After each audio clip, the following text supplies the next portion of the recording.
સુરતના રાંદેરમાં 35 લાખની રોકડ લૂંટનો જે કેસ છે તેમાં 2 દિવસ વીતવા છતાં લૂંટારૂ પોલીસ પકડતી હજી પણ દૂર. બિલ્ડરની કારમાંથી ઝઘડો કરી અને 35 લાખની લૂંટ કરી હતી. મદ્રાસી કે ઈરાની ગેંગની સંડોવણીની આશંકા સેવામાં આવી રહી છે. લૂંટારૂ શહેરની બહાર જતા સીસીટીવીમાં કેદ પણ થયા. મોપેડની નંબર પ્લેટ પર ડુપ્લિકેટ નીકળી હતી.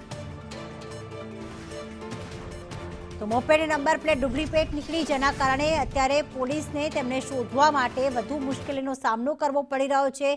એ વાત હકીકત છે કે એવા સીસીટીવી સામે આવ્યા છે કે તેઓ શહેરની બહાર જઈ રહ્યા છે. 2 દિવસ થઈ ગયા છે પણ હજી પણ લૂંટારાઓ પોલીસ પકડથી દૂર છે.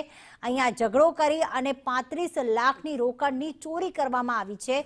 એક મોપેડ ચાલક જે છે તે મોપેડ પર બેઠો છે, બીજો જે લૂંટારૂ છે તે આવે છે અને તરત જ તેઓ બંને ત્યાંથી ફરાર થઈ ગયા છે. પહેલા તો પોલીસને સીસીટીવીમાં મોપેડની નંબર પ્લેટ દેખાઈ, પરંતુ એ પણ ડુપ્લિકેટ નીકળી. ત્યારે પોલીસનું સર્ચ ઓપરેશન જે છે વધુ હવે ઘેરું બન્યું છે, વધુ મુશ્કેલ બન્યું છે. મનીષ પરમાર વધુ વિગતો સાથે ફોનલાઈન પર જોડાઈ ગયા છે. મનીષ, ડુપ્લિકેટ નંબર પ્લેટ સાથે લૂંટારૂ શહેરની બહાર નીકળી ગયા છે, તેવા પણ સીસીટીવી. ત્યારે પોલીસ કઈ દિશામાં તપાસ કરી રહી છે આ લૂંટ મામલે?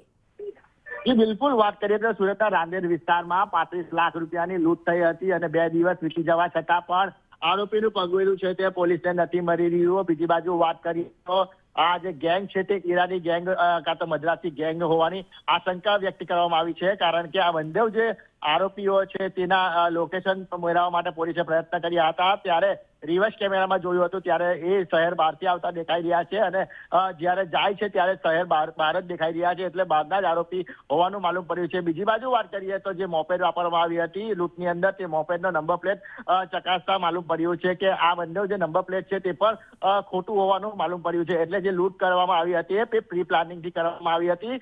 જે ફરિયાદી છે તેને જે રેકી કરવામાં આવી હતી અને ત્યારબાદ જ આ બિલ્ડરના 35 લાખ રૂપિયાની લૂંટ ચલાવી. હાલ તમામ મામલે અત્યારે તો પોલીસને કોઈ પણ કરી નથી મળી રહી, જેને લઈને અનેક સવાલો ઉઠી રહ્યા છે. જી આભાર તમામ વિગતો માટે મનીષ.